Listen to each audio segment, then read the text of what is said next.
साहिल भी तुम हो बाबा, दिल की तुम धड़कन बाबा, सरगम की धुन तुम बाबा। इन आंधी तूफानों में खो न जाऊं मैं बाबा, इन आंधी तूफानों में खो न जाऊं मैं बाबा। सुनसान काली रातें राहों में आते जाते, भयभीत करती पल पल, बेचैन दिल को माया, बेचैन दिल को माया। निशब्द फैली छाया, तेरे सहारे अब तो निकला अकेले बाबा। ओ बाबा तू ही किनारा, ओ बाबा तू ही सहारा, ओ बाबा मेरे बाबा।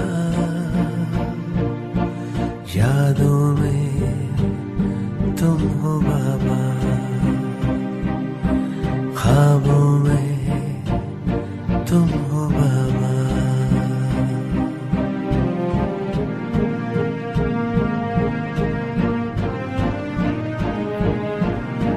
दर्द की दवा तुम बाबा, गम में सुकून तुम बाबा, सपनों की उड़ाने तुमसे, जीवन की राह तुम बाबा, सफर में खुशी तुम बाबा, जीने का सहारा बाबा। हर पल में तुम हो बाबा, धड़कन में तुम हो बाबा, जीवन में तुम हो बाबा, पल पल में तुम हो बाबा, हर पल में तुम हो बाबा, जीवन में तुम हो बाबा।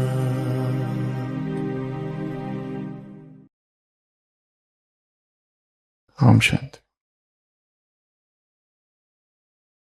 रामायण में एक दृश्य है सीता स्वयंवर का। उसमें से एक प्रश्न है आप सबके लिए। सीता स्वयंवर में रावण भी आता है और वो भी शिव के पिनाक नामक उस धनुष को उठाने की कोशिश करता है,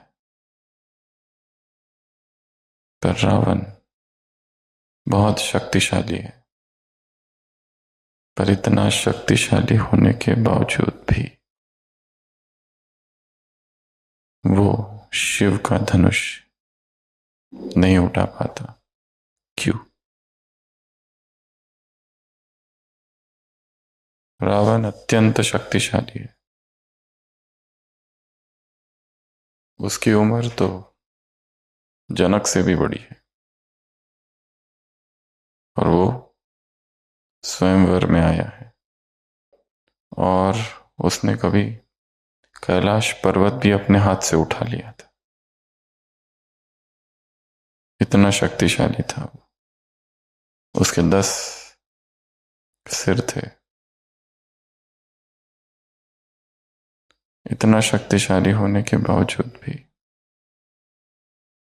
वो शिव के उस धनुष को क्यों नहीं उठा पाता? अहंकार और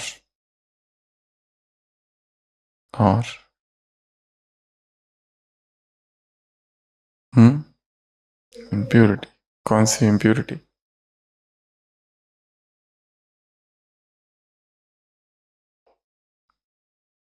उसका वहां आने का उद्देश्य केवल सीता उद्देश्य नहीं था। उसे वो धनुष चाहिए था। ऐसा क्या था कि जिस वजह से इतना बलवान, इतना शक्तिशाली होने के बावजूद भी वो उठा नहीं पाया? किस बल की आवश्यकता थी? पवित्रता का, समर्पण भाव का, और भी कुछ। आत्मिक बल। जो राजा बैठे थे उन्होंने भी उठाने की कोशिश की, और वो सब बलवान, शक्तिशाली, विजेता राजा थे, वो भी नहीं उठा पाए। और राम तो एक बालक है, कोमल बालक।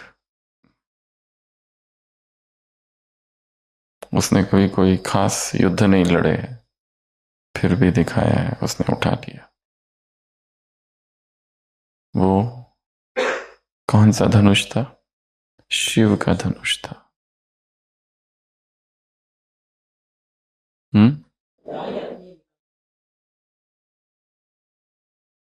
ड्रामानुसार।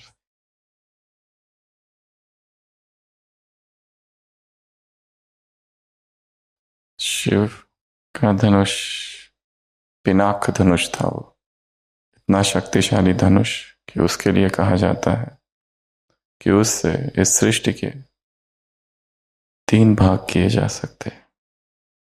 परंतु रावण इतना शक्तिशाली होने के बावजूद भी उस धनुष को नहीं उठा पाता। कारण, क्योंकि धनुष जो शिव का है वो बाहुबल से नहीं, चरित्र बल से उठाया जाता है। उसको भारी किसने किया था? उठाने वाले के अहंकार ने। रावण एक स्वार्थ की दृष्टि से वहां आया था, और वो शिव का परम भक्त था। परम भक्त शिव के अतिरिक्त और किसी को नहीं मानता था। फिर भी शिव की कृपा उस पर नहीं हुई। उसका कारण उसके अपने कर्म, उसके अपने पाप, उसके अपने विकर्म। वो बोझ लिए था। उसे वरदान प्राप्त थे, परंतु वरदान को विश्व कल्याण के लिए नहीं, परंतु स्वयं के अहंकार की पूर्ति और संसार के अहित के लिए किया। इसलिए शिव का धनुष वो नहीं उठा पाया, क्योंकि भार विकारों का था, भार पापों का था, भार अहंकार का था। और दूसरी तरफ राम, जिसने एक ही हाथ से उठा लिया, क्योंकि मंशा शुद्ध थी, चेतना निर्विकार थी, और राम के पास चरित्र बल था। तो हम जो कुछ करते हैं वो कहीं ना कहीं लौट कर हमारे पास आता है। इसके पहले भी एक बार सुनाया था। 23 मार्च 1994 अमेरिका में फॉरेंसिक मेडिसिन की मीटिंग हुई थी, जिसमें जो head of the forensic department थे डॉक्टर मिल, हार्पर मिल, डॉन हार्पर मिल, उन्होंने एक स्टोरी सुनाई थी रोनाल्ड ओपस की। रोनाल्ड ओपस नाम का एक व्यक्ति था जिसने आत्महत्या करने की कोशिश की। आत्महत्या के लिए उसने सुसाइड के लिए क्या किया? 10वीं मंजिल जो थी वहां से छलांग लगाई। सीधा सीधा केस था सुसाइड का। उसने सुसाइड नोट भी लिखी कि मैं बहुत उदास हूं, बहुत डिप्रेस्ड हूं, होपलेस हो गया हूं, इसलिए मैं मर रहा हूं। सिंपल केस थी, केस वहीं क्लोज हो जानी चाहिए थी। परंतु जब ऑटोप्सी की गई तो पता चला कि उसकी मृत्यु कूदने से हुई नहीं, गोली लगने से हुई है। और इन्वेस्टिगेशन हुआ तो पता चला नीचे तो जाली थी, मतलब ये अनसक्सेसफुल सुसाइड है। पता किया और कि ये गोली कहाँ लगी, तो गोली उसके सिर पे लगी। और पता किया गोली कहाँ से चली, तो गोली 9th फ्लोर से चली थी। तो अभी केस कॉम्प्लिकेटेड हो गया। उसने सुसाइड नोट छोड़ी है, 10th फ्लोर से जंप करने की कोशिश की है, परंतु गोली लगने से मृत्यु हुई है। अगर गोली नहीं चलती तो भी, क्योंकि नीचे नेट है, तो it is not a case of suicide. Case complicated हो गई है। फिर पता चला 9th फ्लोर पर कौन रहता है, तो 9th फ्लोर पर पता चला एक बूढ़ा और एक बूढ़ी, उसकी पत्नी रहती है, हस्बैंड वाइफ। और वो हस्बैंड अपनी पत्नी को हमेशा धमकाता था कि मैं तुम्हें मार दूंगा, और उनके पास एक गन थी। तो केस इधर चला गया। फिर इन दोनों को पकड़ा गया, पर वो दोनों लड़ने लगे और कहने लगे, वो पति कहता है कि मेरी तो आदत ही है, मैं हमेशा अपनी पत्नी को गन से धमकाता हूं, पर वो जो गन है उसमें गोली कभी नहीं रहती है, वो खाली रहती है। परंतु फिर भी केस तो मर्डर का है, क्योंकि ए को मारने की कोशिश की बी ने, पर गलती से ए को न लग के सी को लग गई, तो मर्डर तो हुआ सी का। ए बी फिर भी गिल्टी है। तो पर उन्होंने कहा गन तो खाली रहती है। फिर बाद में पता चला गन में गोली 6 हफ्ता पहले किसी ने भर दी थी। किसने भरी थी, तो पता चला उनका जो बेटा है वो ड्रग एडिक्ट हो गया था, और ड्रग एडिक्ट होने की वजह से अपनी माता से पैसे मांगता था। मम्मी ने मना कर दिया, इसलिए बहुत गुस्सा था उसको। इसलिए उसने सोचा उसकी माँ को ही मार दूं, तो उसने उस गन में गोली भर दी, ताकि उसके पिताजी वो गोली ले और उसकी माँ को मार दे। तो सारा केस अब चेंज हो गया। ये दोनों भी नहीं, क्योंकि गोली जिसने भरी, इंटेंशन टू मर्डर, चलाने वाला दोषी नहीं है, जिसने भरी थी तो उसका वो बेटा, उसने गोली भरी थी। क्यों भरी थी, क्योंकि पैसे नहीं दिए, क्योंकि वो ड्रग एडिक्ट हो गया था। तो माँ से बहुत गुस्सा था उसे, कई बार झगड़ा किया था माँ से, इसने गोली भर दी और उस पिता ने माँ को मार दिया। परंतु the last twist in the story, बाद में पता चला वो बेटा वही है रोनाल्डोपस, जिसने सुसाइड की। तो गोली किसने भरी, उसने। चलाई किसने, पिता ने। किसको मारने के लिए, माँ को मारने के लिए। और ये क्या कर रहा था, आत्महत्या। ऊपर से गोली इसको ना लग के उसको लगी। तो पहले केस सुसाइड का था, बाद में होमिसाइड का बना, पर बाद में पता चला कि लास्ट दोषी तो यही है लड़का। वापस केस क्लोज हो गई।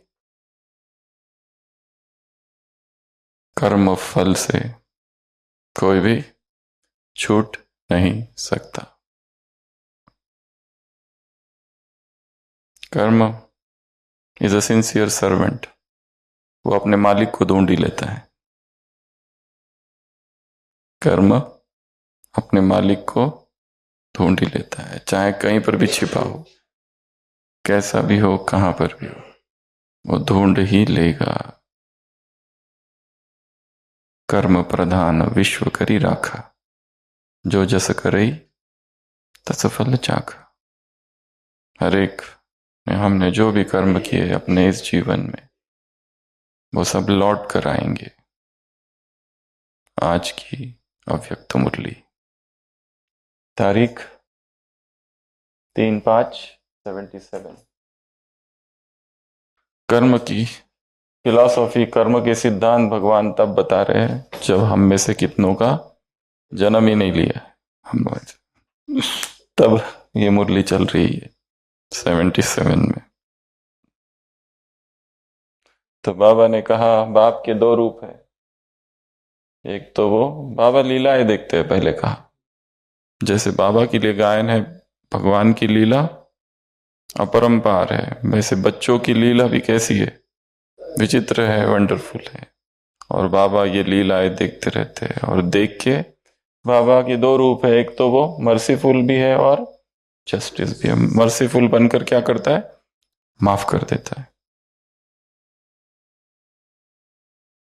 दूसरा रूप उसका सुप्रीम जस्टिस का है, इसमें वो माफ नहीं करता है।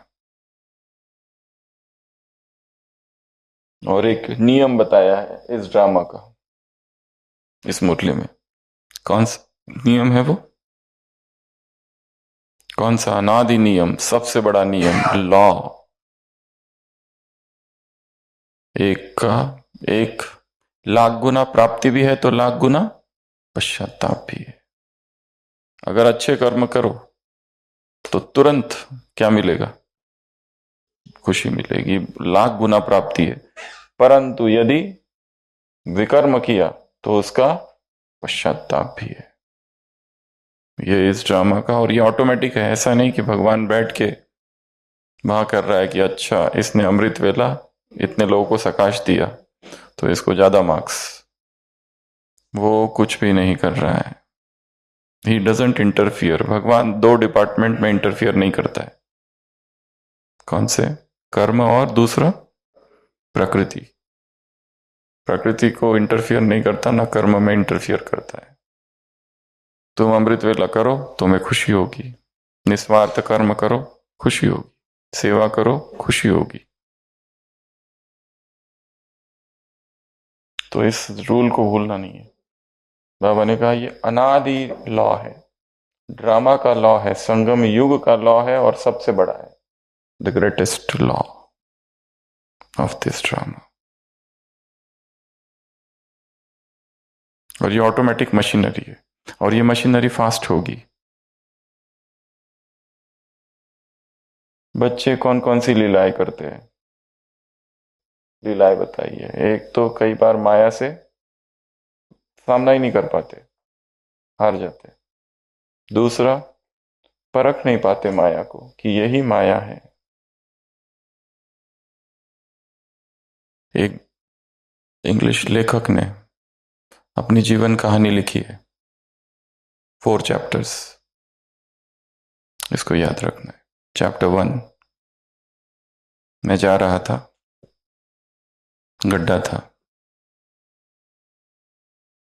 मैं जा रहा था, गड्ढा था रास्ते में, मैं गड्ढे में गिर गया। अंदर से मैंने चिल्लाया मेरा दोष नहीं है, मैं कभी निकल नहीं पाया। Chapter close. चैप्टर 2, ये जीवन कहानी है, ऑटोबायोग्राफी। चैप्टर 2, मैं रास्ते से जा रहा था, गड्ढा था, मैं गड्ढे में गिर गया। एक्चुअली मुझे पता था गड्ढा है, पर मैंने ऐसे दिखाया कि मैंने देखा ही नहीं।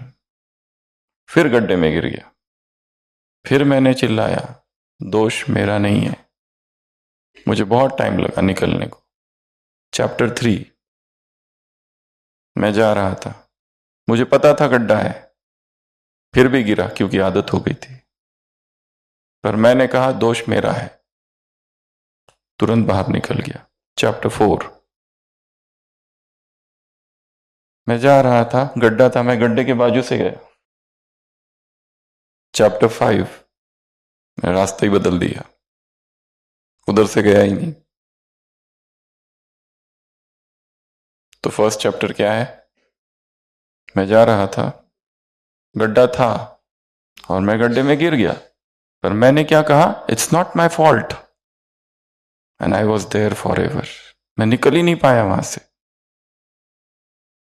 अपने कर्म की रिस्पॉन्सिबिलिटी नहीं ली, किस पर डाल दी, दूसरे पर। मेरा दोष नहीं है, परिणाम कभी नहीं निकल पाया। सेकंड टाइम, गड्ढा था, मुझे पता था, पर मैंने ये दिखाया, मैंने देखा ही नहीं, मुझे क्या पता। गिर गया, और गिरने के बाद फिर क्या कहा कि मेरा दोष नहीं है। बहुत टाइम लगा निकलने को। तीसरी बार गिरा, क्यों गिरा, आदत बढ़ गई। 2 बार गिरे, तीसरी बार अपने आप गिरा। परंतु भले गिरा, बट एक रियलाइजेशन है, क्या, गलती मेरी है, and I came out immediately. Chapter 4. मैं गया, गड्ढा था, गड्ढे को देखा, परंतु उसके बाजू से निकल गया। क्यों निकल गया? क्योंकि अनुभवी बन गए ना अभी। और चौथा, पांचवा, उधर से जाना ही नहीं है, क्योंकि पता है उधर गए तो गड्ढे में गिरते। वो आप चौथा, छठवा, सातवां कितना भी बना सकते हो। तो माया को डिस्क्रिमिनेट करना, परखना, हर व्यक्ति की माया अलग है, हर व्यक्ति की। पर विषम परिस्थितियों में भी जो मन को स्थिर रखता है, विवेक से काम लेता है, बेचैन नहीं होता, क्योंकि परिस्थितियां बहुत बहुत विकराल है, तो माया को डिस्क्रिमिनेट नहीं कर पाते। अगला, माया बहुत शक्तिशाली और खुद क्या हो जाते, दिल शिकस्त, डिप्रेस्ड। होता नहीं है, छोड़ देते हथियार, डाल देते हमसे नहीं होगा ये। बहुत कठिन काम है, और वास्तव में कठिन है। और कुछ कुछ जो होते हैं, कभी जीतते हैं तो कभी हारते हैं, और ये करते करते क्या हो जाते हैं, थकान आ जाती है, रुक जाते हैं। कब तक लड़ाई करते रहे, कब तक संघर्ष करते रहे। कभी अमृत वेला होता है, कभी नहीं होता है। कभी मुरली बहुत अच्छी लगती है, कभी एकदम बोरिंग। कभी ये ब्राह्मण परिवार एकदम भाग्य, मेरा भाग्य, कितना अच्छा परिवार है। और कभी यही परिवार दुश्मन। ये लोग ठीक लोग नहीं है, इनसे दूर ही रहना चाहिए। कभी कभी क्या करते हैं, दूसरों को पंडा बना देते हैं, बाप को छोड़कर किसी दूसरे को आधार बना लेते अपना, तिनके का सहारा ले लेते, और बाप से क्या हो जाता है फिर, किनारा। कई बार कोई सहूलियत, कोई फैसिलिटी, कोई आधार बना लेते हैं साधन को। ये साल्वेशन शब्द केवल मुरलियों में ही आया है, नहीं तो हिंदी इंग्लिश में साल्वेशन शब्द का मुक्ति अर्थ है। बाबा सहूलियत के लिए साल्वेशन शब्द का प्रयोग करते हैं। भगवान की इंग्लिश भी अलग ही है। साहित्य सम्राट है, जो उसकी मर्जी। ये तो साल्वेशन मतलब साल्वेशन, मुक्ति, मोक्ष। कई बार पुराने स्वभाव संस्कार बाहर आ जाते हैं, आदत, हैबिट्स, स्ट्रॉन्ग हैबिट्स जो अपने आप काम करती है। विलियम जेम्स अमेरिकन ऑथर है, वो लिखता है कि मैं खड़ा था अपने दोस्तों के साथ, चर्चा चल रही थी थोड़ी सी साइकोलॉजी पर। चाय की टपरी है, वहां खड़ा था। उधर से हमने देखा एक व्यक्ति आ रहा है जिसके सिर पर बहुत सारा वजन है।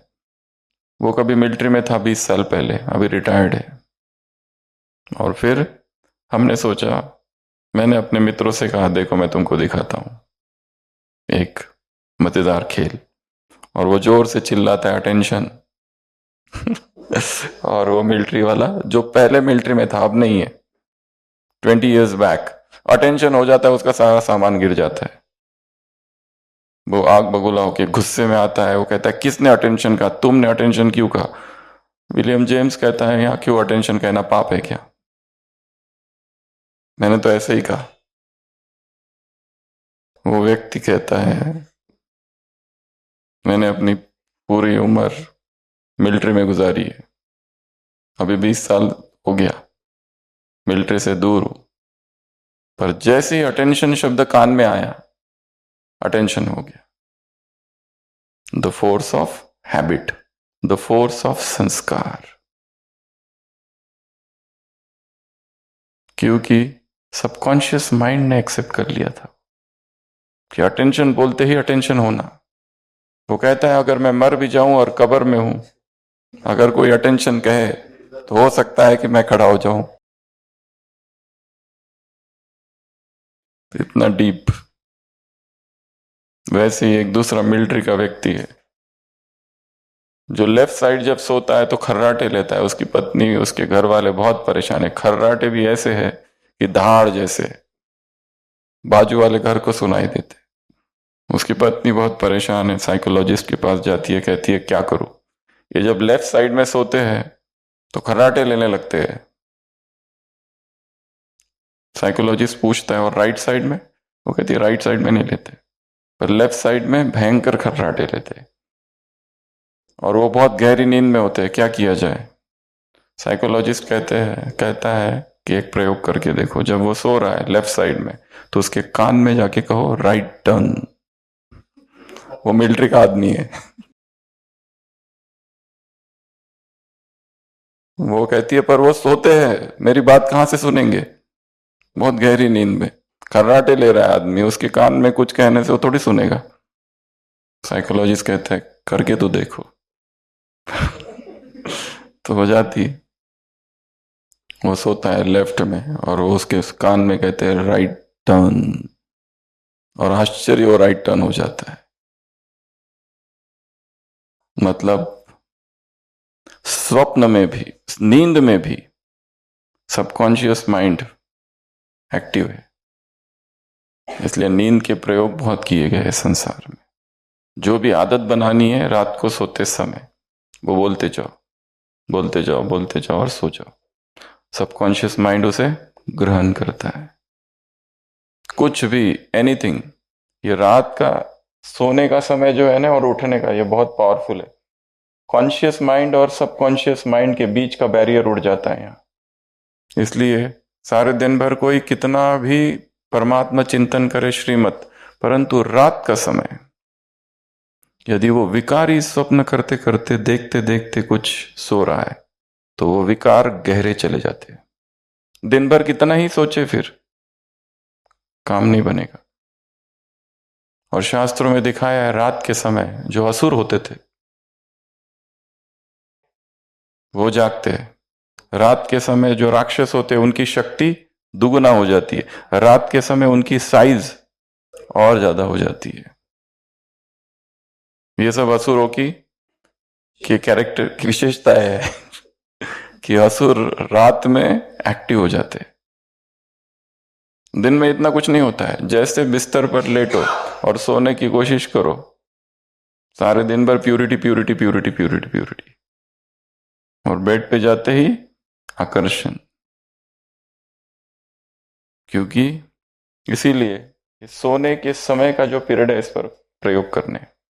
जब बेड पर लेट गए, सारा कुछ लाइट्स ऑफ, सब कुछ, तब हम क्या संकल्प करते करते सो रहे, क्या देखते देखते सो रहे, वो सीधा कहाँ जाता है? सबकॉन्शियस। और सबकॉन्शियस एक्टिव ही रहता है अंदर। इसलिए उसकी पत्नी ने कहा राइट टर्न। सो रहा है व्यक्ति, खर्राटे ले रहा है, फिर भी राइट टर्न हो गया। और एक कारण यह भी है क्योंकि उसका संस्कार है right turn left turn, right turn left turn. तो बाबा ने कहा ये सारी बातें हैं, माया को फेस नहीं कर सकते, माया को परख नहीं सकते, उदास हो जाते, कभी हार कभी जीत, थक जाते, रुक जाते। ये सब क्या है? लीलाएं है बच्चों की, जो भगवान देख रहे हैं, एंजॉय कर रहे हैं। स्पिरिचुअल एक्टिविटीज, ये बच्चों की एक्टिविटीज है। कभी किसी को सहारा बना लेते हैं, किसी व्यक्ति को, वो व्यक्ति ही सब कुछ है, वो व्यक्ति ही अच्छा लगता है, उसके अलावा और कोई भी अच्छा नहीं लगता। या फिर कोई आधार, कोई वस्तु, एनीथिंग, वो आधार बन गया। ज्ञान आधार जिसका नहीं है वो यहां नहीं चल सकता। पुराने संस्कार, इसलिए अपने संस्कारों को चलो मिटा नहीं सकते पर आइडेंटिफाई तो कर सकते कि मेरा ये संस्कार है। मेरे से आगे जैसे ही कोई जाता है अंदर क्या होती है? खलबली, ईर्ष्या होती है। अब ये जानना खाली जरूरी है कि होता है, only this much, know it. कोई निंदा करता है तो बहुत बुरा लगता है, और कोई स्तुति करता है तो रात में भी सोते समय वही शब्द गूंजते रहते हैं, आहा। मतलब हम जो है, हमारा जो व्यक्तित्व है वो दूसरों के ओपिनियन पर खड़ा हुआ है। सब आके मुझसे कहे कि तुम बहुत अच्छे हो तो मैं अच्छा लगा। सब ने कहा कि तुम बिल्कुल ठीक नहीं हो, तुम दिखने में बिल्कुल ही असुंदर हो, तो सबसे पहला काम क्या करते हैं हम? आईने में जाके देखते हैं। वास्तव में रियली कोई कहे कि तुम बूढ़े हो गए हो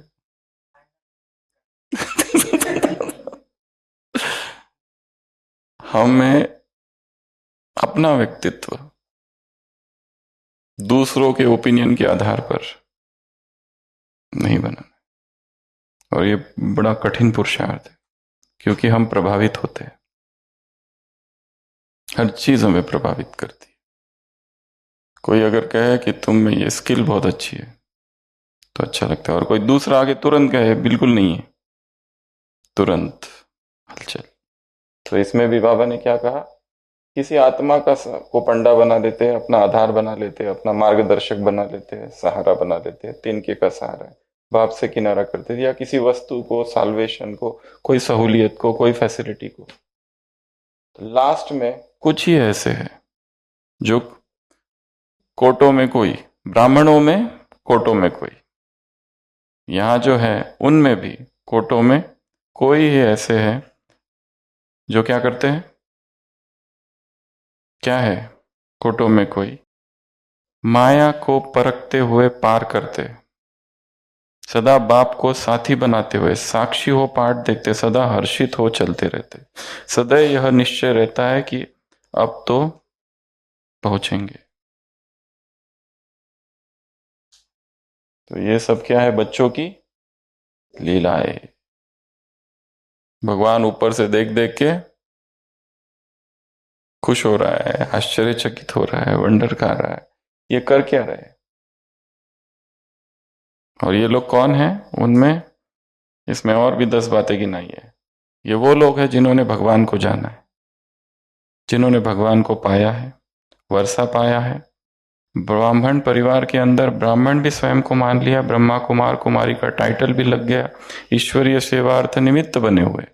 साधारण लोग नहीं है ये, बड़ी बड़ी सेवाएं करने वाले हैं, नामी ग्रामी, उनकी बातें चल रही है। राजयोगी कहलाते हैं, प्राप्ति का अनुभव कर लिया, ईश्वरीय नशा है, प्राप्ति का नशा है, प्रारब्ध का निशाना भी दिखाई देता है, परंतु फिर भी ये होता है, इसलिए तो उसको आश्चर्य लगता है।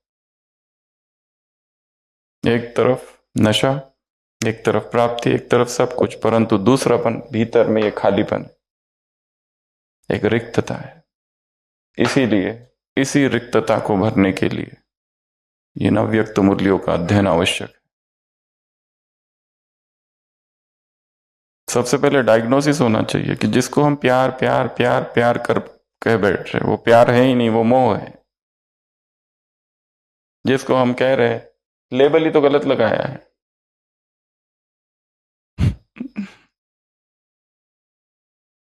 पति शक्कर ढूंढ रहा है, ढूंढ ढूंढ के परेशान है आखिरकार पूछता है पत्नी से, शक्कर कहाँ है? वो कहती है जो नमक का डिब्बा है ना, जिसमें नमक का लेबल लगा हुआ है, उसके अंदर शक्कर है। और लेबल ही गलत लगाया है तो क्या कर सकते हैं? है मोह, लेबल लगा के रखा है लव, मेरा डायग्नोसिस ही गलत हो गया। तो ट्रीटमेंट क्यों करेंगे? लव तो चाहिए, पर वो लव था क्या? वो तो कुछ और ही था। इसी मुरली में बाबा ने एक लास्ट लाइन कही है, घबराओ नहीं, क्या करो? गहराई में जाओ। बस ये है। मेडिकल और स्पिरिचुअल में यही डिफरेंस है। मेडिकल में पहले इन्वेस्टिगेशंस होते हैं, डायग्नोसिस होता है, फिर ट्रीटमेंट चालू होता है। यहाँ पे डायग्नोसिस ही ट्रीटमेंट है। बस इतना जान लो, ये पाप है, ये मूर्खता है, तुरंत ट्रीटमेंट आ जाती है। That is the difference. और बाबा ने कहा कर्म की ये मशीनरी है, अपने काम करती है, बहुत स्वभाव संस्कार निकलेंगे और तीव्र होगी। ये कुछ लॉज है जो साइकोलॉजी की किताब में या विश्व भर में जो कर्म पर किताबें लिखी है लोगों ने। बाबा ने इनडायरेक्टली इनका वर्णन किया है, डायरेक्टली नहीं वर्णन किया है। कौन से लॉज है? पहला लॉ सबको पता है, कार्य कारण का लॉ। जिसने जो कर्म किया है उसको उसका फल भुगतना ही पड़ेगा। कोई भी कर्म के नियम से, सिद्धांत से छूट नहीं सकता। वो सबसे पहला नियम है, जिसको कहते हैं the great law, as you sow so shall you reap. जो भी किया है, अच्छा किया तो अच्छा, बुरा किया तो बुरा, उसको कहते हैं द ग्रेट लॉ। ये फर्स्ट लॉ है कर्म का। इसलिए जब कुछ समझ नहीं आता है, बस करते जाओ करते जाओ करते जाओ। स्मॉल एक्ट्स ऑफ काइंडनेस, छोटे छोटे छोटे छोटे, उसको कहते हैं स्मॉल एक्ट्स ऑफ काइंडनेस।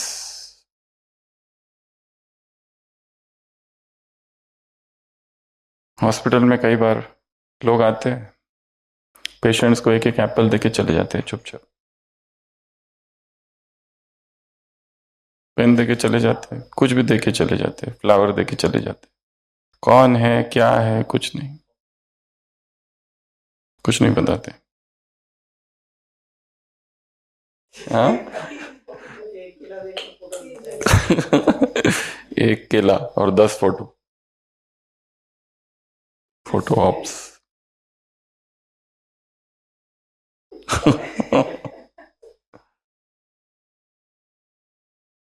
जितना हो सके कर्म को, सेवाओं को निष्काम करते जाना। सेवा कर दी भूल गए, सेवा कर दी भूल गए, सेवा कर दी भूल गए, कुछ पता ही नहीं, ठीक है छोड़ दिया, डन। इसको कहते हैं ग्रेट लॉ। जो भी किया उसका फल मिलेगा ही मिलेगा। पुण्य करते जाओ, परिस्थितियों के समय अचानक मदद मिलेगी। जिसने कई आत्माओं की सेवा की है, कईयों का कल्याण किया है, उसके साथ दुआएं चलती है, सूक्ष्म रूप से प्रार्थनाएं चलती है, सूक्ष्म रूप से। और ये पावर ऑफ प्रेयर्स, कल हमने वो प्रेयर चेन देखी थी ना, एक्टिविटी, ये बहुत काम करती है। चाहे कोई भी हो। वो 1983 में अमिताभ बच्चन को इंजरी हो गई थी, पूरे देश ने प्रार्थना की थी।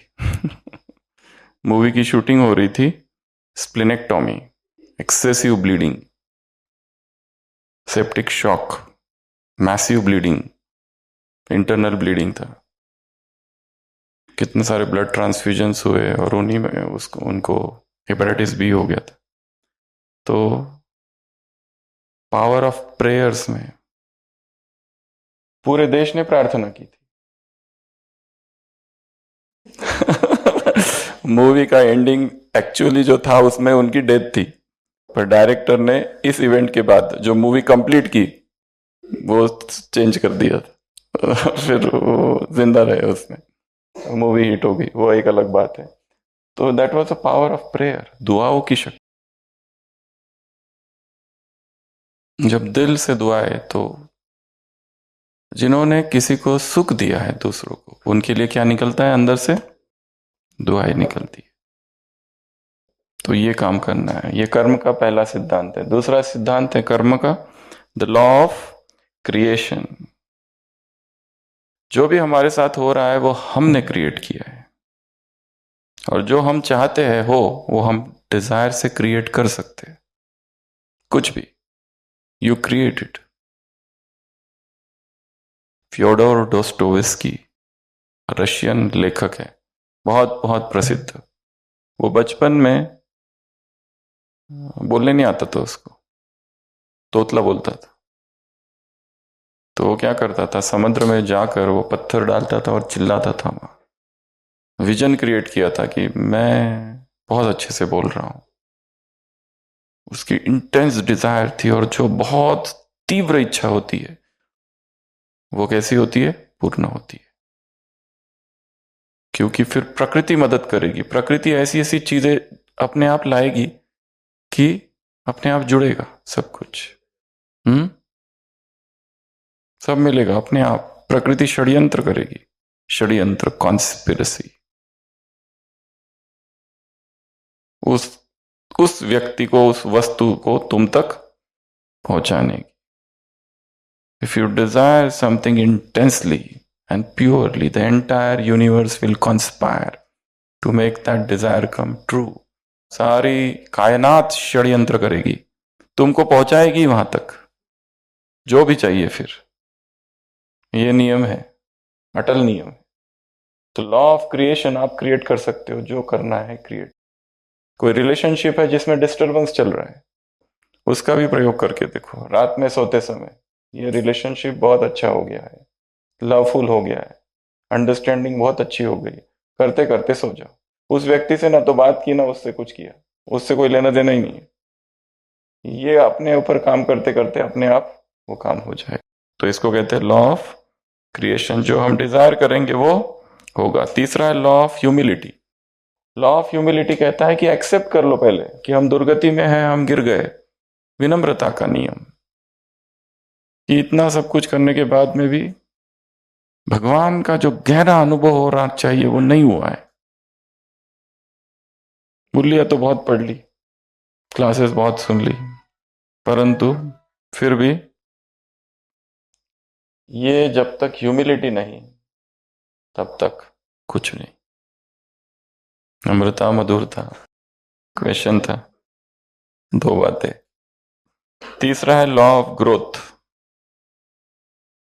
ये सारे जुड़े हुए हैं एक्चुअली, पर आप किसी भी किताब को ढूंढो, ये 12 नियमों की चर्चा है। बहुत सारी सेल्फ मोटिवेशन बुक्स हैं, उन सब में इसकी चर्चा है। लॉ ऑफ ग्रोथ, हमारी कमिटमेंट कितनी है ग्रोथ के प्रति, वो डिसाइड करेगा सब कुछ। तो लॉ ऑफ ग्रोथ, हमको अगर आगे बढ़ना है तो उसके प्रति क्या चाहिए? एक निष्ठता, समर्पण भाव चाहिए, तो ही ग्रोथ होगी, नहीं तो नहीं होगी। अगला लॉ ऑफ रिस्पॉन्सिबिलिटी, रिस्पॉन्सिबल होना है। 3 स्टेजेस है। स्टेज नंबर 1 कि मेरे साथ जो भी हुआ वो उसकी वजह से हुआ, वो दोषी है। मेरे साथ बहुत खराब हुआ, पर कारण कौन है? वो। स्टेप नंबर 2, धीरे धीरे समझ में आता है, ना उसका इतना दोष नहीं है, वो 50%, मैं 50%। आधा दोष उसका है, आधा मेरे पेरेंट्स का दोष है, उनको मुझे सिखाना चाहिए था। आधा मेरा दोष, आधा दोष पति का है, आधा दोष पत्नी का है। ये यहां तक पहुंचे। थर्ड स्टेप है 100% दोष किसका है? मेरा ही है, उसका तो कुछ है ही नहीं। ये अध्यात्म की 3 स्टेजेस है, और हर एक को मैक्सिमम 2nd स्टेज तक तो सब पहुंचे। ये तो समझ में आ गया कि पूरा वो दोषी नहीं है, 50-50, आधा उसका आधा मेरा। बट हाईएस्ट स्टेज क्या है? किसी का कुछ भी लेना देना नहीं है, मेरे साथ जो हो रहा है मेरा ही है। मैं जहां हूं, जिस डिपार्टमेंट में हूं, जो मेरा वर्किंग आवर्स है, जो मेरा बॉस है, जो मेरे साथी और जो मेरे जूनियर्स है, हाँ, सब मेरे ही है, सब मेरे किए धरे है, मैं ही करता धरता हूं।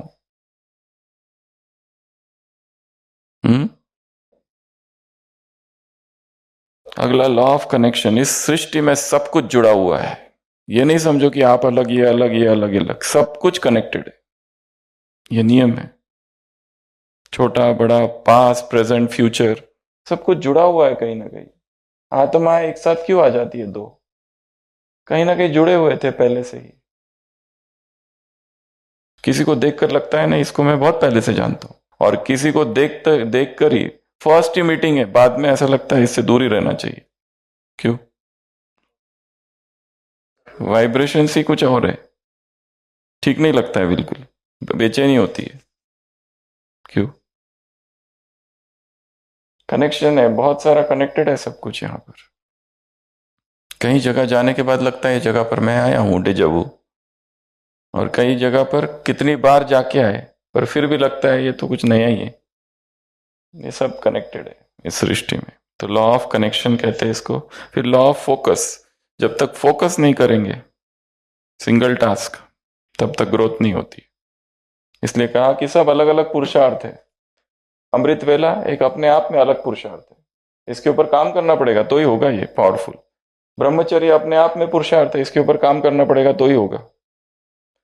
मुरली, अध्ययन, चिंतन, मनन अलग ही पुरुषार्थ है। प्रैक्टिकल अलग ही पुरुषार्थ है। भोजन अलग पुरुषार्थ है। एक्सरसाइज रोज करना ये अलग ही पुरुषार्थ है। मेडिटेशन बैठ के करना अलग ही पुरुषार्थ है। सब जुड़ा हुआ है, बट फिर भी you need focus and you need commitment. और ये सब करने के बाद में भी नहीं, कर्म योग में ही नहीं। बेरोजगार तीव्र पुरुषार्थी नहीं बनना है। कर्म चाहिए, एक्शंस चाहिए, ड्यूटीज चाहिए, वही तो पता चलता है माया। एक ही दिन में कितनी बातें हो जाती है, सुबह से लेकर रात तक कितने लोगों से संपर्क हो जाता है, बाप रे बाप। कोई कुछ कहता है, कोई कहता है तुम देवता हो, तुम वो, कोई कहता है चंडाल हो।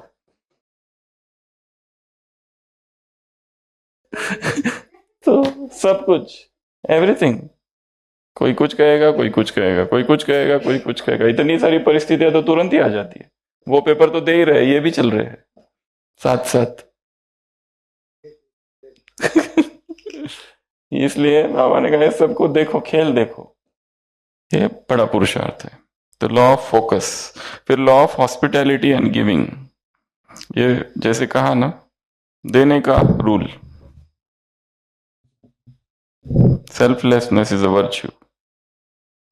देते जाओ, देते जाओ, देते जाओ। ये बिना, ये दूसरी मुरली उसी पर है, दानी, महादानी और वरदानी। वो वैसा चार्ट बनाना है आपको, और उसमें जो जो पॉइंट्स है वो डालने हैं।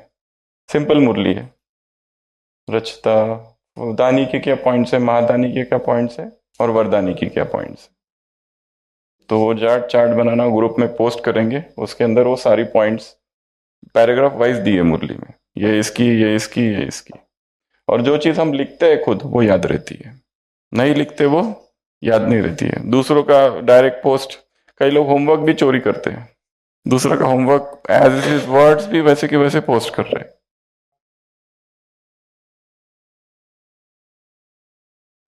तो law of hospitality and giving. अगला है लॉ ऑफ चेंज। पकड़ के नहीं रहना है पुरानी धारणाओं को, मतों को, अपने आप को अपडेट करते रहना है, चेंज करना है। With time everything changes, latest. Conscious commitment चाहिए, बहुत इतना कड़क, इतना हार्ड नहीं कि मुझे यही चाहिए, वही चाहिए, ऐसा ही चाहिए। फ्लेक्सिबल, लचीला। हाँ, जिद्दी स्वभाव, वो बहुत मुश्किल हो जाता है। अगला है law of here and now, मतलब इस पल में जीना। इस पल में सदी छिपी हुई है। In this moment lies the eternity. बस ये जो पल है, अभी बैठे हैं ना, अभी 6 बजने को 10 मिनट है, बस यही पल है अभी। नाउ, इंग्लिश में बुक है पावर ऑफ नाउ, बहुत फेमस है। नाउ मीन्स अभी, आगे क्या होगा कुछ पता नहीं। वो किसी ने एक वीडियो भेजा था, वो दूल्हे राजा बैठे हैं, सब उसके पाँव को कुछ कुछ धो रहे, तो उसके जीजा जी या कोई आए, वो आए, वो कहते मैं धोऊंगा, मैं धोऊंगा, ऐसे ऐसे धो रहे और लुढ़क गए। कौन गए?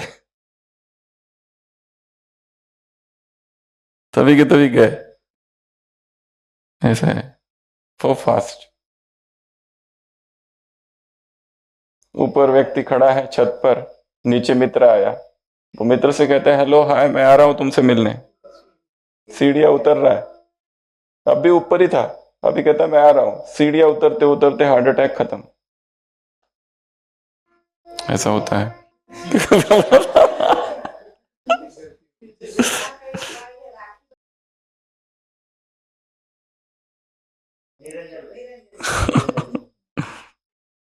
अच्छा, आत्मा तृप्त हो गई होगी।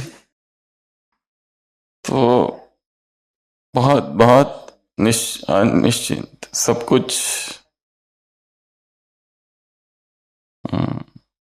तो प्रेजेंट, दिस मोमेंट। फिर law of patience and reward, कर्म कर दो, और छोड़ दो, वो जो मिलना है अपने आप मिलेगा। हैव पेशेंस, धीरे धीरे होगा काम। सृष्टि में कोई भी चीज जो है ना हरी में नहीं है, बादल, सूरज, एक मनुष्य छोड़कर सृष्टि में सब कुछ, सारे जानवर देखो आराम से चलते हैं, कोई कोई उसको टेंशन है, कोई आराम से। ये मनुष्य का ही गड़बड़ है सारी।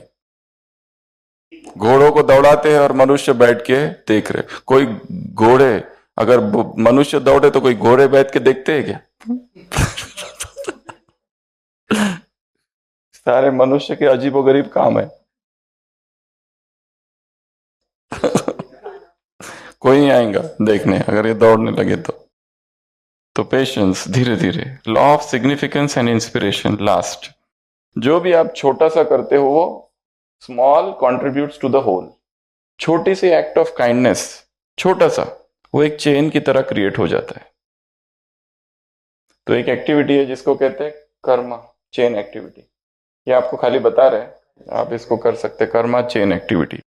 जैसे ग्रुप में बैठेंगे सर्कल में सब लोग, एक सिनेरियो दिया जाएगा। जैसे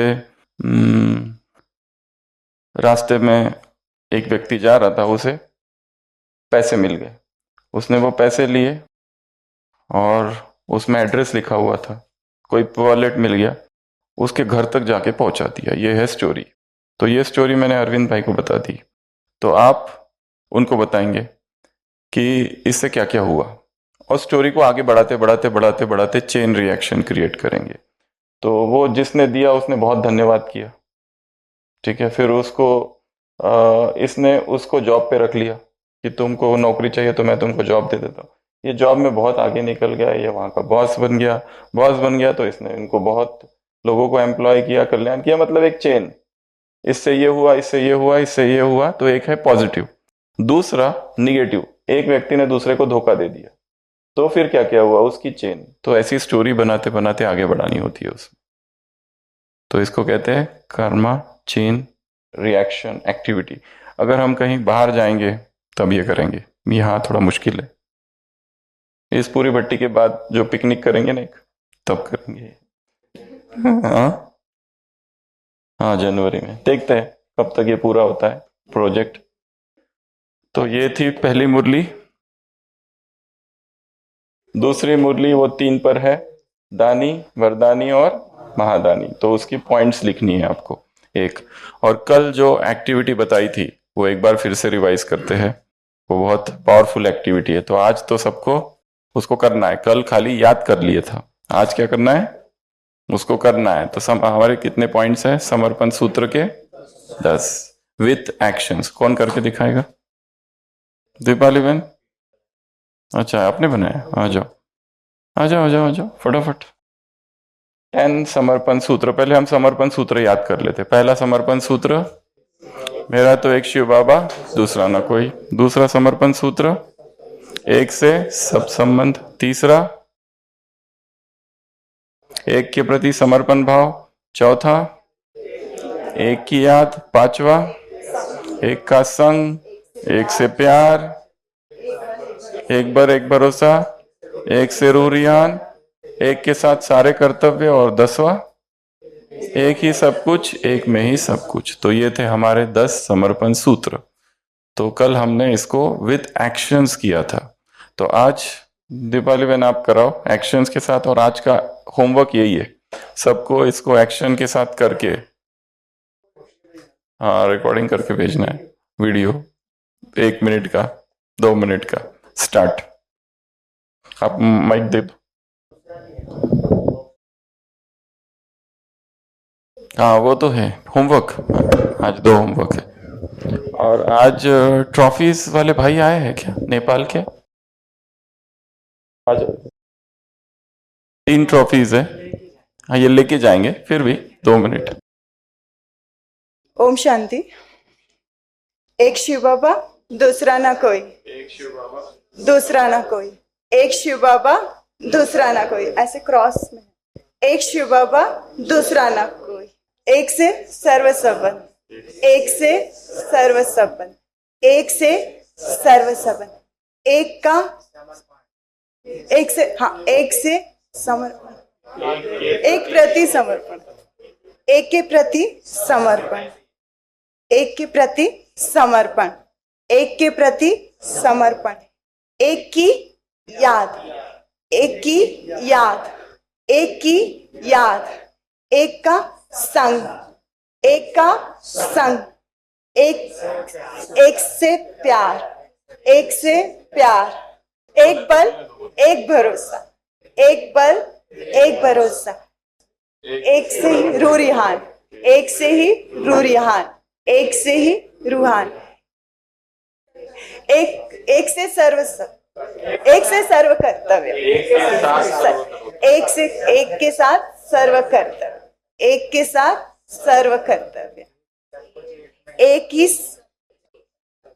ही सब कुछ, एक में ही सब कुछ, एक ही सब कुछ, एक में ही सब कुछ। एक बार फिर से प्रॉपरली करेंगे, बैठ जाओ।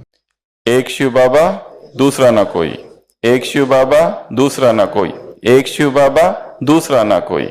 ये हो गया पहला। एक के साथ सर्व संबंध, एक के साथ सर्व संबंध, एक के साथ सर्व संबंध, एक के प्रति समर्पण भाव, एक के प्रति समर्पण भाव, एक के प्रति समर्पण भाव, एक की याद, एक की याद, एक की याद, एक का संग, एक का संग, एक का संग, एक से प्यार, एक से प्यार, एक से प्यार, एक बल, एक बल, एक भरोसा, एक बल, एक भरोसा, एक बल, एक भरोसा, एक से रूरियान, एक से रूरियान, एक से रूरियान, एक से एक के साथ सारे कर्तव्य, एक के साथ सर्व कर्तव्य, एक के साथ सारे कर्तव्य, एक ही सब कुछ, एक में ही सब कुछ, एक ही सब कुछ, एक में ही सब कुछ। तो ये है हमारे 10 समर्पण गोल्डन सूत्र, स्वर्णिम सूत्र। तो आज का होमवर्क है, ये सूत्र आपको पहले तो याद करने हैं, उसका सारा कुछ ग्रुप में भेज चुके हैं। पहले 10 सूत्र याद कर लो, एक बार रिवाइज करो बाबा के सामने, और फिर उसको एक्शंस के साथ जोड़ो। दीपाली बहन ने वो एक्शन का पीडीएफ भी बना दिया है, तो वो भी भेज देंगे। वो एक्शंस को याद करना और फिर इसको करना। अकेले में बाबा के कमरे में बैठ के मत करना, नहीं तो बाहर बाजू वाले हॉस्पिटल लेके आएंगे। तो इतने दिनों से हम लोग, अच्छा एक ट्रॉफी, तो नेपाल वाले भाई आए हैं, नेपाल की ट्रीन ट्रॉफी आए, उनके नाम बता देते हैं बस, कौन कौन से नाम है। ये ट्रॉफी विनर्स तो नहीं आए, पर भाई जी आए हैं। तो जीवन रश्मि, जीवन रश्मि एक, दूसरी ट्रॉफी है शांतिराम अधिकारी, और तीसरी ट्रॉफी ये बहन तो इसके पहले भी ली है, ईशोवरी बहन, ईशोवरी बहन। तो भाई जी आ जाओ, आप उनके ऑन बिहाफ ट्रॉफी ले लीजिए। इधर आ जाओ 2 मिनट। ओम शांति। शुरू से भट्टी में मैं भी भाग तो ले रहा हूँ, होमवर्क भी कर रहा हूँ, कभी कभी पोस्ट करता हूँ, कभी नहीं भी करता हूँ, लेकिन वो ट्रॉफी के लिए मैंने वो जोड़ नहीं लगाया। मेरा तो अपना ट्रॉफी नहीं है, लेकिन दूसरे हमारे वहाँ भाई बहन है, उनका ट्रॉफी लेके जा रहा हूँ। मैं अभी आया था तो इसी मौके में। बाकी जो अभी एंजल ऑफ शिव का ये पुरुषार्थ चल रहा है, इसने बहुत ही हेल्प किया है आगे बढ़ने में। और वहाँ नेपाल में भी बहुत लोग हैं, भाई बहन है, जो पुरुषार्थ तीव्र कर रहे हैं, और उनका भी अभी देखते हैं हम एक्टिविटीज़, मतलब उनका चाल चलन बहुत चेंज हो रहा है, उनका इस योग की स्थिति भी बहुत अच्छी हो रही है। तो ओवरऑल बहुत इससे इम्प्रूवमेंट हो रही है सबका। और अभी जो भाई साहब गए थे भट्टी में, तो उसके बाद में तो इतने बढ़ गए हैं, तो एग्ज़ाम देने वाले भी बहुत बहुत बढ़ गए हैं। तो हाँ ना देखा नेपाली एग्जामर भी अभी 3rd में देखा, हिंदी इंग्लिश उसके बाद 3rd आ रहे हैं शायद। अभी नेपाली वाले हम कंपटीशन हो रही है, नेपाली मराठी है बहुत सारे। हाँ हम तो पहले भी दे रहे थे, लेकिन अभी और फोकस हो रहे, कभी कभी छूटती थी, अभी कभी बोला उन्होंने आपसे राम्रो लागे। कभी कभी अभी रात हो जाती है तो भी देते लोग, मतलब अभी सोने के टाइम में नहीं तो ऐसे अलबेला नहीं होते, देकर ही सोते, ऐसे हो रहे हैं, मतलब सब फोकस हो रहे हैं। Thank you. तो कितने दिनों से हम एक गीत सुन रहे हैं, भट्टी की शुरुआत में और भट्टी के बाद में। कौन सा गीत है? यादों में तुम हो बाबा, और ख्वाबों में तुम ही बाबा, और जीवन में तुम ही से बाबा, और सांस में कौन है? तुम ही बाबा। सागर तुम, साहिल तुम, दिल की तुम धड़कन, और सरगम की धुन भी तुम ही, और आंधी तूफानों में मैं खो ना जाऊं प्यारे बाबा। सुनसान काली रातें राहों में आते जाते भयभीत करती पल पल बेचैन दिल को माया निशब्द फैली, तेरे ही सहारे अब तो निकल पड़ा हूँ अकेले। ओ बाबा तू ही किनारा, ओ बाबा तू ही सर, ओ बाबा मेरे बाबा, यादों में तुम, ख्वाबों में तुम। हर दर्द की दवा कौन है? बाबा। और गम में सुकून कौन है? बाबा। और सपनों की उड़ान कौन है? बाबा। और जीवन की राह कौन है? बाबा। सफर में खुशी कौन है? बाबा। और जीने का सहारा कौन है? बाबा। और हर पल में तुम हो बाबा। और ये गीत गाने वाला कौन है? तो इतने दिनों से हम क्लास के पहले और क्लास के बाद ये गीत सुन रहे हैं, और आज हम एक वो होता है ना, जो क्या कहते हैं उसको, रॉ मटेरियल एकदम खराब, और फिर एकदम एक मूर्ति तैयार हो जाती है। तो एक आपको मैं एक गीत सुनाता हूँ, पावरफुल।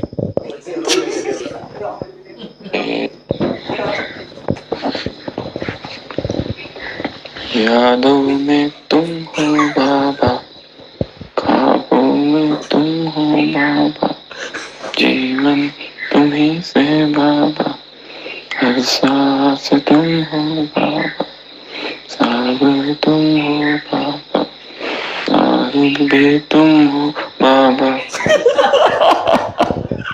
तो रॉ मटेरियल को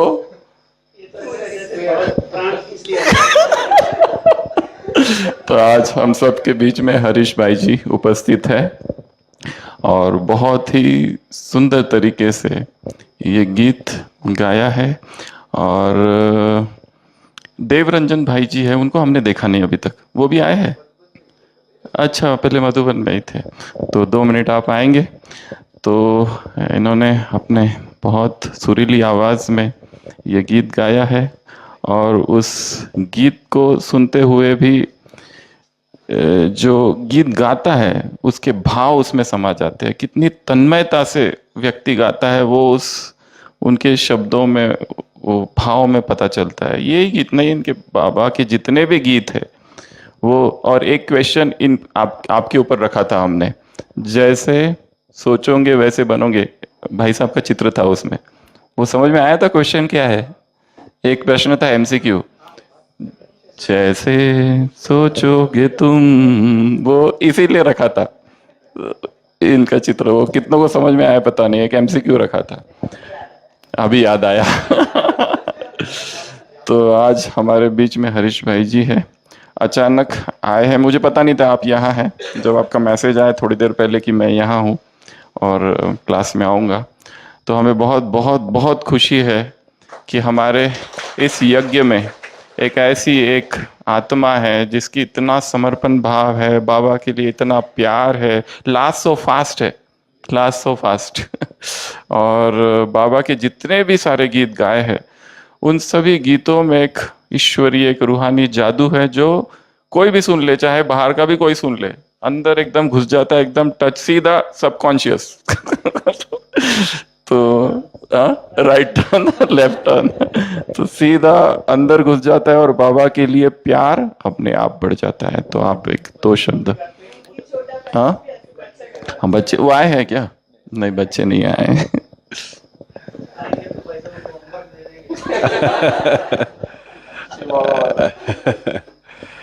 ओम शांति। शुक्रिया बाबा का बहुत, और आप सबका, सचिन भाई जी का बहुत शुक्रिया। आप सब समझ सकते होंगे मैं क्यों शुक्रिया बोल रहा हूँ। बहुत सारी चाबियाँ उन्होंने हमें दी है, बहुत सारे ताले खोलने की। सो उनका अपने जीवन का भी अनुभव है। ऐसी छोटा सा अनुभव है मेरा कि दुकान थी हमारी छोटी सी उज्जैन में, तो वहाँ पे मैं बैठता था और मैं बोलता था ये धूल मिट्टी वाला काम मुझे नहीं करना है, ये इससे निकालो मुझे, मेरे को म्यूज़िक करना है, ऐसा लाइफ हो जिसमें म्यूज़िक ही म्यूज़िक हो।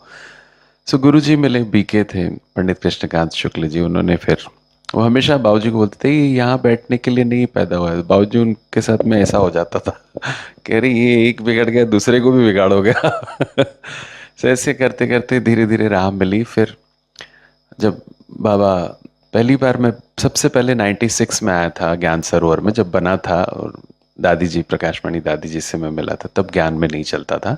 गुरुजी बहुत कोशिश करते थे, खींचते थे, पर मैं नहीं जाता था, समझ नहीं थी। फिर cut the long story short कि हमेशा से आदत थी मांगने की। तो अभी भाई जी ने भी बोला कि अच्छे उससे मांगो तो फिर कायनात भी मदद करती। तो मुझे तो बाबा ने मदद की।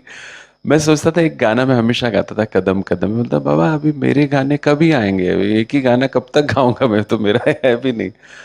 सो इतना अबंडेंस मिल जाता है कई बार अगर हम सच्चे दिल से, अगर अच्छे भाव से और निस्वार्थ भाव। बहुत सारे आज पॉइंट नोट किए मैंने। सो ऐसी जीवन जीने की कला बाबा ने हमें सिखाई है। और फिर ऐसा लगता है, फिर मुझे लगता है अरे ये गाना नहीं भी गाता, कहीं समर्पित भी होता तो भी उतना ही मजा आता मुझे तो सो कुछ लाइन मैं सुना देता हूँ। ये देवरंजन भाई हैं हमारे, पहले गॉडलीवुड में थे, अभी उनकी मुंबई में कुछ सेवाएं हैं, तो स्टूडियो में ही मेरे रहते हैं, तो उन्होंने म्यूजिक किया है सारा।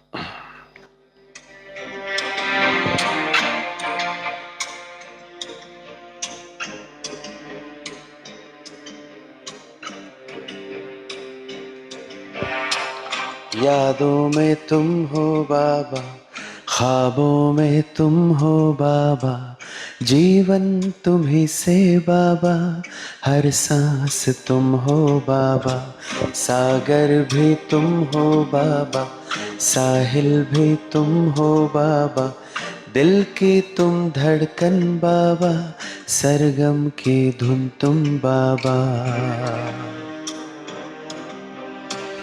इन आंधी तूफानों में खो ना जाऊं मैं बाबा, इन आंधी तूफानों में खो ना जाऊं मैं बाबा, सुनसान काली रातें राहों में आते जाते, भयभीत करती पल पल बेचैन दिल को माया, निशब्द फैली छाया, निशब्द फैली छाया, तेरे सहारे अब तो निकल पड़ा हूँ मैं बाबा। ओ बाबा तू ही सहारा, ओ बाबा तू ही किनारा, ओ बाबा मेरे बाबा, ख्वाबों में तुम हो बाबा, यादों में तुम हो बाबा।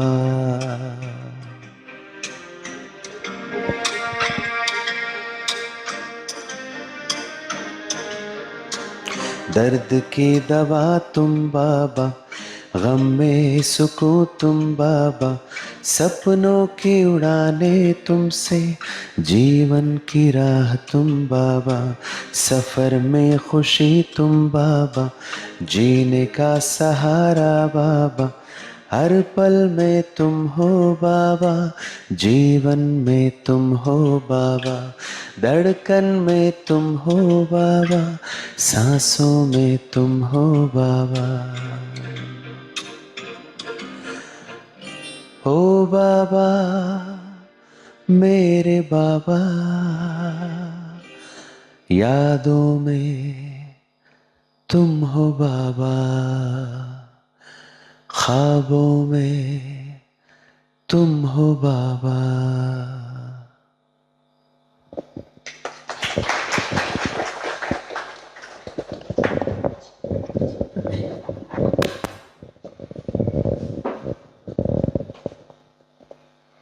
ये था ओरिजिनल। अब टोली देंगे तो सभी टोली लेके जाएंगे हरीश भाई जी के हाथों से।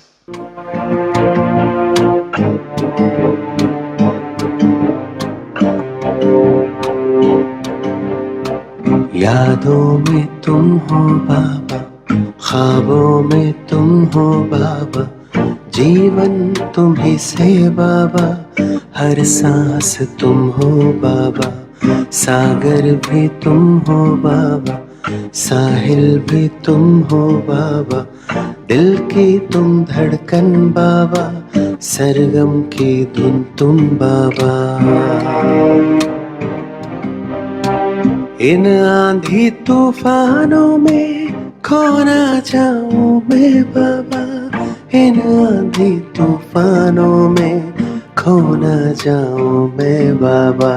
सुनसान काली रातें राहों में आते जाते, भयभीत करती पल पल, बेचैन दिल को माया, बेचैन दिल को माया, निशब्द फैली छाया, तेरे सहारे अब तो निकला अकेले बाबा।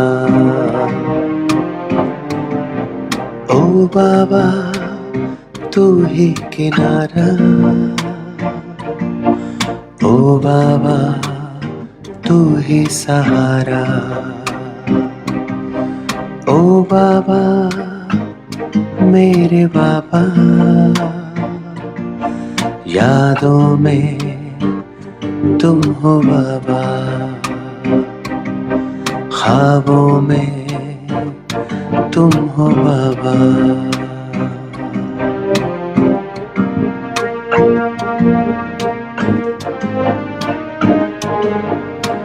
दर्द की दवा तुम बाबा, गम में सुकून तुम बाबा, सपनों की उड़ान तुमसे, जीवन की राह तुम बाबा, जीने का सहारा बाबा, हर पल में